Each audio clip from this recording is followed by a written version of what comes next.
Hello दोस्तों, स्वागत है एक बार फिर से एक नए टॉपिक के साथ। तो पिछली वीडियो में हमने चर्चा की थी व्यष्टि अर्थशास्त्र के बारे में और आज हम चर्चा करेंगे समष्टि अर्थशास्त्र। और व्यष्टि तथा समष्टि अर्थशास्त्र में अंतर क्या है, इनमें डिफरेंस क्या है। तो आज हम बात करेंगे मैक्रो इकोनॉमिक्स की। तो देखिए, मैक्रो इकोनॉमिक्स समष्टि अर्थशास्त्र है क्या, इसकी क्या परिभाषा है, क्या इसका अर्थ है, क्या इसके क्षेत्र हैं, क्या इसके प्रकार हैं। तो ये बात तो पिछली वीडियो में बताती थी कि जो व्यष्टि और समष्टि अर्थशास्त्र, तो ये दोनों शब्द हैं, इनका प्रयोग सबसे पहले रैगनर फिश ने 1933 में किया था, 1933 में किया था। अब इसके बाद में बात करते हैं अपने आगे। समष्टि अर्थशास्त्र अर्थशास्त्र की वह शाखा जिसमें अर्थव्यवस्था की समग्र इकाइयों का अध्ययन किया जाता है, या यूं कह सकते हैं अर्थशास्त्र की वह शाखा जिसमें संपूर्ण अर्थव्यवस्था का अध्ययन किया जाता है। जैसे राष्ट्रीय आय, राष्ट्रीय बचत, कुल विनियोग, कुल रोजगार, कुल उत्पाद, कुल उपभोग, सामान्य मूल्य स्तर। यानी कि इसका संबंध जो है, समष्टि अर्थशास्त्र का संबंध किससे है? संपूर्ण अर्थव्यवस्था से है। समष्टि अर्थशास्त्र का संबंध संपूर्ण अर्थव्यवस्था से है।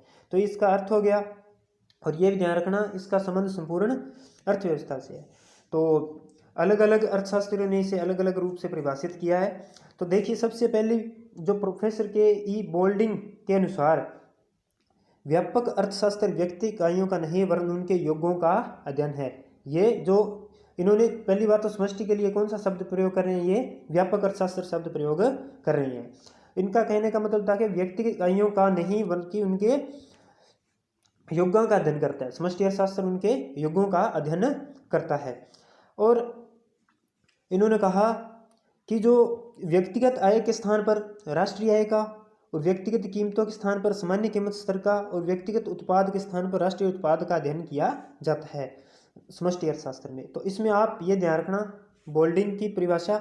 इसके बाद में गार्डनर एकले के अनुसार व्यापक अर्थशास्त्र आर्थिक मामलों पर व्यापक रूप से विचार करता है। इसका संबंध जीवन के संपूर्ण पहलुओं से है। इसमें संपूर्ण जंगल का अध्ययन किया जाता है, न कि अलग अलग पेड़ों का जिनसे मिलकर जंगल का निर्माण हुआ है, जिनसे मिलकर जंगल का निर्माण हुआ है। यानी कि इनका कहने का मतलब क्या था कि जैसे व्यष्टि अर्थशास्त्र में एक फर्म, एक व्यक्तिगत उपभोक्ता, एक उत्पादक का अध्ययन किया जाता है, लेकिन इसके अंदर संपूर्ण अर्थव्यवस्था का अध्ययन किया जाता है। इसी प्रकार एक परिभाषा अपनी और याद रखनी है मेयर की, समष्टि अर्थशास्त्र समूह है और आर्थिक मात्राओं के स्वरूप, संबंधों और व्यवहार का अध्ययन करता है। तो इसमें एक आपने ये ध्यान रखना है। अब बात करते हैं जो बोल्डिंग और सिमुलसन है, उन्होंने सूक्ष्म और वृहद यानी कि व्यष्टि अर्थशास्त्र और समष्टि अर्थशास्त्र को परस्पर पूरक मानते हैं। वो दोनों क्या मानते हैं? इनको अर्थशास्त्री पूरक मानती है, व्यष्टि अर्थशास्त्र और समष्टि अर्थशास्त्र को। इसके बाद में हम इसे समझते हैं आगे। जैसे मान लो छोटी छोटी इकाइयां हैं, व्यक्तिगत उपभोक्ता हो गया, उत्पादक हो गया, ठीक है, मजदूर हो गया, फर्में हो गई, के अध्ययन के द्वारा पूर्ण रोजगार, आर्थिक स्थिरता और आर्थिक विकास जैसी समस्याओं का ठीक अनुसंधान नहीं किया जा सकता है। एक अकेले नियोजक की क्रियाओं का एक देश की रोजगार की स्थिति पर कोई विशेष प्रभाव नहीं हो सकता है, जैसा कि हम व्यष्टि अर्थशास्त्र में अध्ययन करते हैं। जैसे ही अकेली फर्म के उत्पादन या निवेश से व्यापार चक्कर या उतार चढ़ाव पैदा होने संभव नहीं है, इसी प्रकार एक व्यक्तिगत या फर्म द्वारा बेची गई बचत का देश की पूंजी निर्माण पर निश्चित रूप से कोई महत्वपूर्ण प्रभाव नहीं हो सकता है। ऐसी समस्याओं के उचित विश्लेषण के लिए सामूहिक सोच और समग्र बारे में निर्णय लेने की आवश्यकता होती है, जो कि किसमें होती है? किससे ही? समष्टि से संभव है। और पूर्ण रोजगार, आर्थिक विकास, अस्थिरता का संबंध पूरी आर्थिक प्रणाली के साथ है। उनका विश्लेषण और सही ढंग से हल केवल तभी संभव है यदि समष्टि दृष्टिकोण और विश्लेषण तथा नीति संबंधी सामूहिक उपकरणों का प्रयोग किया जाता है। तो ये हमारी समष्टि अर्थशास्त्र होगी। इसके बाद में हम देखते हैं ये जो समष्टि अर्थशास्त्र है, इसकी थोड़ी विशेषताओं की बात कर लेते हैं। देखिए, समष्टि अर्थशास्त्र की विशेषता क्या है? इसमें संपूर्ण अर्थव्यवस्था के बड़े समूहों या औसतों का अध्ययन किया जाता है। इसमें बड़े समूहों या औसतों का अध्ययन किया जाता है। इसके बाद में व्यापक चरों पर अध्ययन किया जाता है, व्यापक चरों पर अध्ययन किया जाता है। और योग संबंधी अर्थशास्त्र आय या रोजगार, आय के सिद्धांत आदि नामों से इसे संबोधित किया जाता है। संपूर्ण अर्थव्यवस्था के अध्ययन के लिए उपयोगी है। तो ये इसकी विशेषताएं हो जाएंगी। संपूर्ण अर्थव्यवस्था के लिए उपयोगी है, व्यापक चरों का अध्ययन किया जाता है और इसमें अर्थव्यवस्था में बड़े समूह औसतों का अध्ययन किया जाता है। ये जो समष्टि अर्थशास्त्र का जो विकास है, समष्टि अर्थशास्त्र का विकास मुख्य रूप से वाणिज्यवादियों और प्रकृतिवादियों द्वारा किया गया था। आर्थिक समस्याओं के विश्लेषण में प्रयोग किसने किया था? तो उनमें नाम आता है माल्थस का नाम आता है, मार्क्स का नाम आता है, सिसमंडी का नाम आता है। और विकास के अंतर्गत बात करें तो सुम्पीटर का नाम आता है, वालरस किन्स द्वारा ये लोकप्रिय किया गया था। इसके बाद में हम बात करेंगे समष्टि अर्थशास्त्र के प्रकार की। समष्टि अर्थशास्त्र के प्रकार के अंदर हम बात करते हैं, जैसे व्यष्टि अर्थशास्त्र के 3 प्रकार थे, इसके भी 3 प्रकार है। समष्टि स्थितिकी, समष्टि तुलनात्मक स्थितिकी, समष्टि गत्यात्मक स्थितिकी।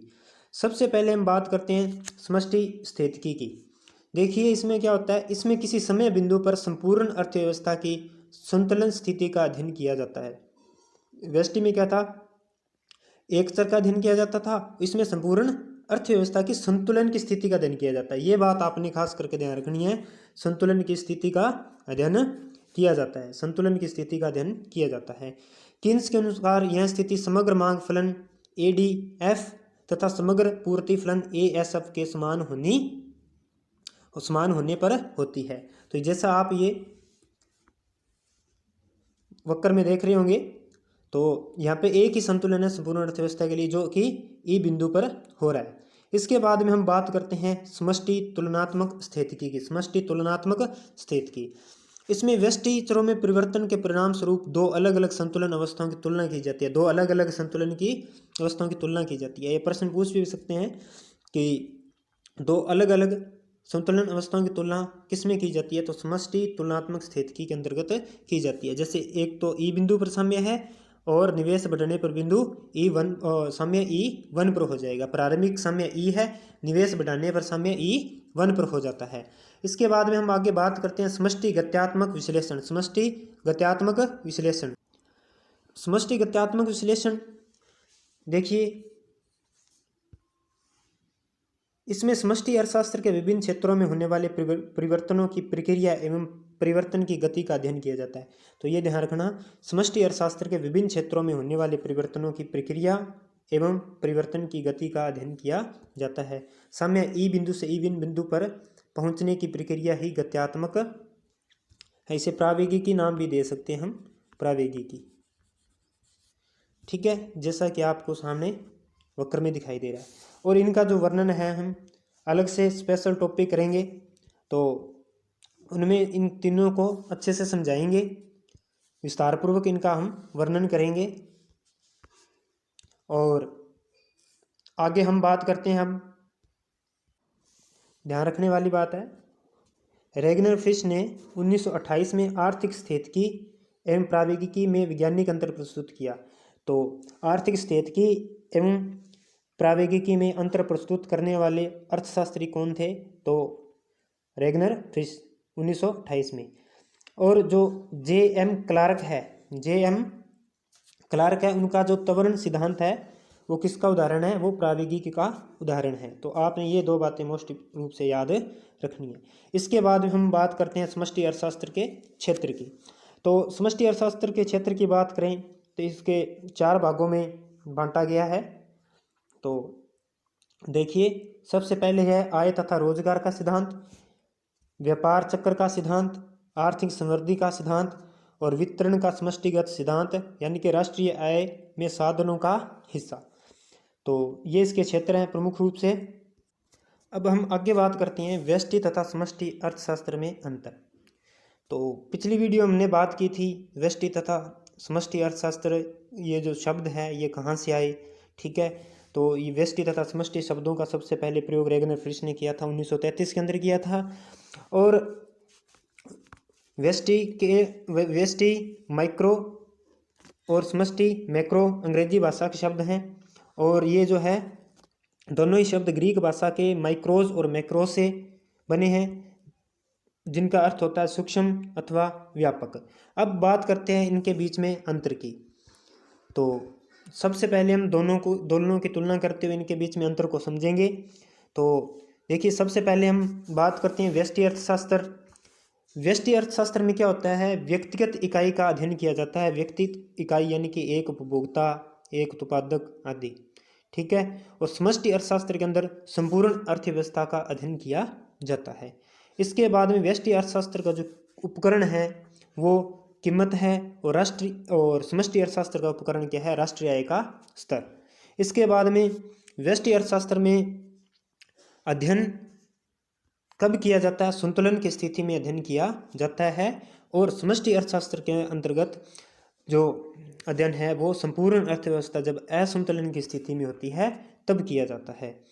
इसके बाद में एक बात और ध्यान रखना, व्यष्टि अर्थशास्त्र के अंतर्गत जो अध्ययन है व्यक्तिगत इकाइयों का किया जाता है, और समष्टि अर्थशास्त्र में संपूर्ण अर्थव्यवस्था का। जो व्यष्टि अर्थशास्त्र में संतुलन आंशिक पाया जाता है, और समष्टि अर्थशास्त्र के अंतर्गत सामान्य संतुलन पाया जाता है। परिवर्तन, व्यष्टि के परिवर्तन समष्टि की स्थिरता में हो सकती हैं। व्यष्टि के परिवर्तन समष्टि की स्थिरता में हो सकती हैं। समष्टि की स्थिरता पर व्यष्टि की बनावट में कोई परिवर्तन नहीं पड़ता। अगर समष्टि के चर स्थिर हैं तो व्यष्टि पर उसका कोई प्रभाव नहीं पड़ेगा। इसके बाद में बात करते हैं, व्यष्टि के लिए बचत लाभकारी होती है और समष्टि के लिए जो बचत है वो अलाभकारी होती है। व्यष्टि विश्लेषण सरल होता है और समष्टि का विश्लेषण करना अत्यंत जटिल कार्य होता है। यह व्यक्तिगत समस्याओं का समाधान एवं नीति प्रस्तुत करती है। व्यष्टि अर्थशास्त्र जो है व्यक्तिगत समस्याओं का समाधान और नीति प्रस्तुत करती है, जबकि जो समष्टि अर्थशास्त्र वह संपूर्ण अर्थव्यवस्था की समस्या का समाधान एवं उचित नीति उपलब्ध करवाता है। तो ये इनके बीच में मुख्य मुख्य अंतर थे, व्यष्टि अर्थशास्त्र और समष्टि अर्थशास्त्र। तो उम्मीद है आज का जो टॉपिक है आपको अच्छे से समझ में आया होगा। ऐसे ही आगे और वीडियो आती रहेगी। मैं कोशिश करूँगा आपका पूरा जो है पाठ्यक्रम है वो पूरा समय पर पूरा करवा सकूँ। तो इसके लिए प्लीज़ चैनल को ज़्यादा से ज़्यादा सब्सक्राइब कीजिए, शेयर कीजिए, कमेंट कीजिए, लाइक कीजिए। Thank you. यहाँ पर एक थोड़ी सी चर्चा और कर लेते हैं। अगर किसी को आंशिक संतुलन या सामान्य संतुलन के बारे में थोड़ा सा पता नहीं है तो इसके बारे में थोड़ा सा मैं बता देता हूँ। आंशिक संतुलन क्या है और सामान्य संतुलन क्या है। देखिए, आंशिक संतुलन क्या होता है। आंशिक संतुलन अर्थव्यवस्था के किसी एक अंश के संतुलन से संबंधित है जिसमें अन्य घटकों को यथास्थिर मान लिया जाता है। तो वो कौन सा संतुलन होता है, आंशिक संतुलन होता है। अब बात करते हैं सामान्य संतुलन की। सामान्य संतुलन का सिद्धांत अर्थव्यवस्था के सभी अंगों के बीच परस्पर निर्भरता का सिद्धांत है, जिसमें अर्थव्यवस्था के संपूर्ण चर मूल्यों का अध्ययन किया जाता है। तो सामान्य संतुलन वो है जिसमें अर्थव्यवस्था के सभी जितने भी चर मूल्य हैं उनका अध्ययन किया जाता है, यानी कि संपूर्ण अर्थव्यवस्था का अध्ययन किया जाता है। आंशिक संतुलन यानी कि एक एक चीज़ को लेकर अध्ययन किया जाता है, एक उपभोक्ता, एक फर्म, एक उत्पादक, इस प्रकार। एक आर्थिक संतुलन होता है, आर्थिक संतुलन। आर्थिक संतुलन की बात करें तो आर्थिक संतुलन वह अवस्था है जिसमें आर्थिक क्रियाएं तो होती रहती हैं किंतु उनमें कमी या वृद्धि की प्रवृत्ति नहीं पाई जाती। तो वो कौन सा होता है, वो आर्थिक संतुलन होता है। इसे इस हिसाब से कह सकते हैं, समय पर स्थिति आर्थिक शक्तियों में किसी परिवर्तन की प्रवृत्ति नहीं होती है। इसके अलावा स्थिर संतुलन है, ठीक है, स्थैतिक संतुलन भी है, प्रावेगिक संतुलन है, ठीक है। तो उनकी हम नेक्स्ट वीडियो में फिर कभी चर्चा करेंगे। तो